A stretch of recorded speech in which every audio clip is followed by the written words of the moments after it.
Oh, you do in fact love to see it. Well, I've been harping a lot on games journalism right now. Okay, they're just a step behind their broader mass media legacy brands that are currently going out of business like that. Trust me, after this little hubbub with Gamergate Part 2, which it's kind of seeming like it is just a little bit more of a slow boil, knowing that they can't, immediately go for the cash out because there's not much else on the horizon, because you think they're going to take the popular stance when that AAA games market crashes in the next couple of years? Yeah, I don't think so. They're just out there going, everything's fine, being Baghdad Bob. No, there's nothing to see here. Don't worry about it. Everything is fine. But they can go and continue to run with their propaganda. But meanwhile, at the higher levels, imagine this. Imagine this. It is an election year, and you have at least three. I think there's something else going on with HuffPo, but I just want to focus on these three right here.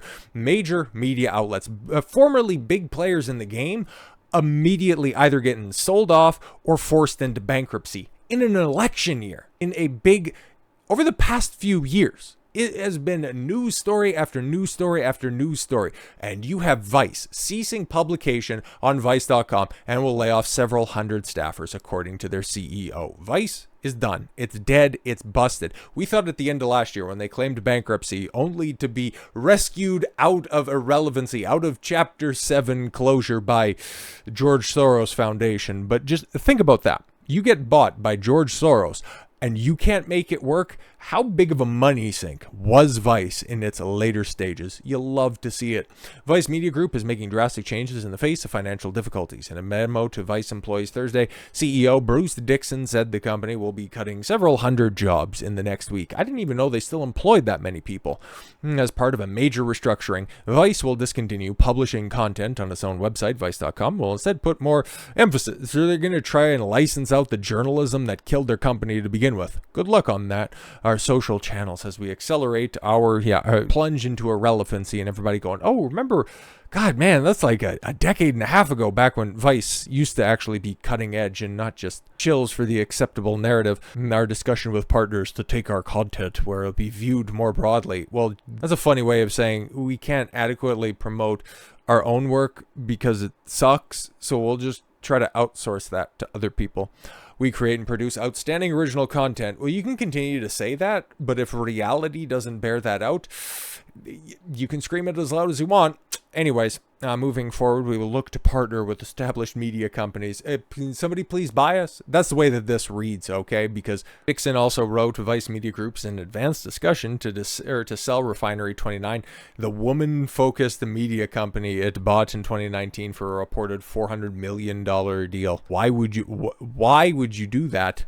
The company, which was once valued at $5.7 billion in its go-go years, filed for Chapter 11 bankruptcy protection last year. In July of 2023, closed a $350 million sale to a group of former lenders, Fortress Investment Group, and the Soros Fund Management and Monroe Capital. Imagine that, getting that last-minute infusion of cash and still having to lay off hundreds of people. Sucks to suck, I guess, but they aren't alone, man, because then you have the old beacon of journalism as well. The people that popularized all of those clickbait articles in the columns of every single webpage.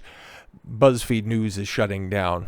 Oh no. In a memo to staff obtained by CNN, BuzzFeed chief executive Jonah Peretti, said the company would lay off about 15% of its workforce as part of that shuttering. Peretti called the decision deeply painful in his memo and cited tech recession and a tough economy. Oh really? A tough economy brought on by the guy that you unironically stumped for, the ideas that you thought would lead to a prosperous nation for all of the keyboard warriors that you guys employed?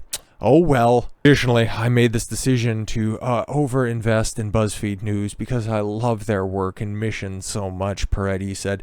This made me slow to accept that the big platform wouldn't provide the distribution of financial support required to support premium, free journalism built for social media. See the cope that's running right here? Okay, Vice became a parody of itself a long time ago. Same with BuzzFeed, if they were ever taken seriously. They're out here saying that, yeah, man, the medium, it's just passed us by. All the clicks, all the engagement, that's on social media. Yeah, you guys kind of created that whole culture by just having people read the headline and then completely and totally disabusing them of the truth, leading them into whatever narrative decision you want when you'd read the body of the article and go, wow, that's completely different than the headline that you're purporting and you're kind of context clipping. But all right, BuzzFeed, you do you. And BuzzFeed for a long time became synonymous with absolute trash. And now those roosters are finally, or those chickens are finally coming home to roost. But to be fair, BuzzFeed shutting down, Vice shutting down, not exactly all that surprising. So I go ahead and bring you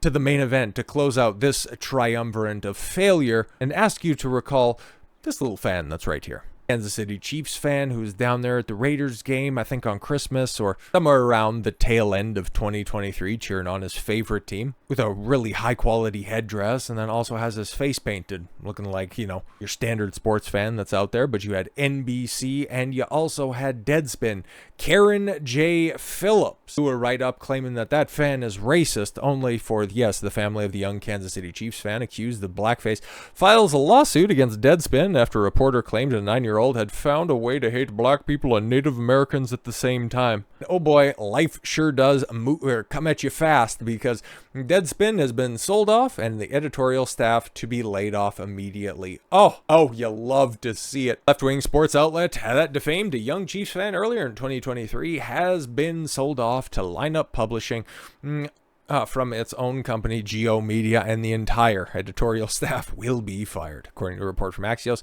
Geo Media CEO Jim Spanfeller made the announcement to staff on Monday.